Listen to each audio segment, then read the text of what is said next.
স্ত্রী তো শান্তিতে থাকতে দেয় না, সকাল সন্ধ্যায় ঝগড়া। আজ একটু রাগের মাথায় বাড়ি থেকে বেরিয়ে পড়লাম। মাথা ঘুরছিল। এই সংসার, এই ঝগড়া, এই প্রতিদিনের কষ্ট। মন বলছিল আর নয়, এই চিরকাল ঝগড়াবাজ মানুষটার সাথে আর এক মুহূর্ত কথা বলবো না। চুপচাপ হাঁটতে হাঁটতে গিয়ে উঠলাম পাড়ার এক চায়ের দোকানে। এক কাপ চা ওটার দিয়ে বসে আছি। অভিমান, রাগ আর গুমোট ভাব নিয়ে। হঠাৎ পাশ থেকে কেউ জিজ্ঞাসা করলো, এই ঠান্ডায় বাইরে বসে চা খাচ্ছ? চোখ ফিরিয়ে দেখি এক বৃদ্ধ মানুষ বসে আছেন, মুখে একরাশ শান্ত হাসি।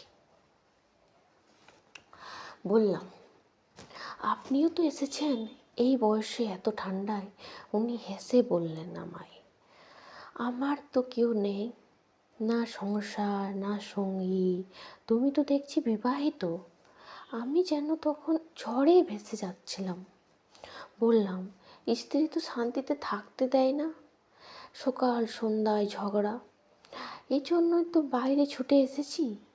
বৃদ্ধ মানুষটা কিছুক্ষণ চুপ করে থাকলেন, তারপর বললেন, আমার স্ত্রী নেই আজ 8 বছর হলো। যখন ছিল তখন ওর কদর বুঝিনি।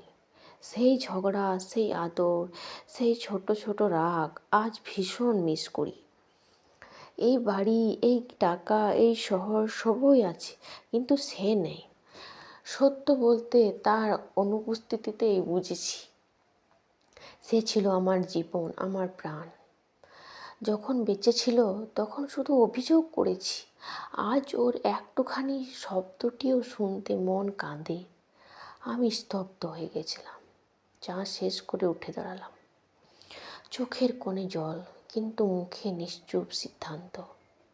বাড়ি ফিরে আসতে আসতে দেখলাম সে দরজায় দাঁড়িয়ে আছে, ভয় আর অভিমান মেশানো চোখে তাকিয়ে আছে আমার দিকে।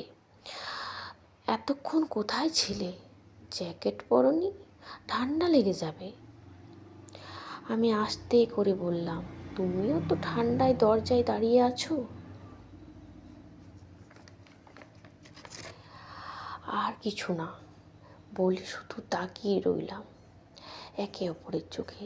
সেই চাউনিতে ঝগড়া ছিল না, অভিমান ছিল না, ছিল শুধু ভালোবাসা।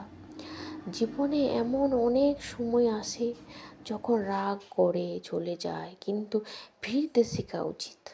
একটা জীবন খুব বেশি বড় নয়। ক্ষমা চাইতে আর ক্ষমা করতে শিখলে জীবনটা অনেক সহজ হয়ে যায়।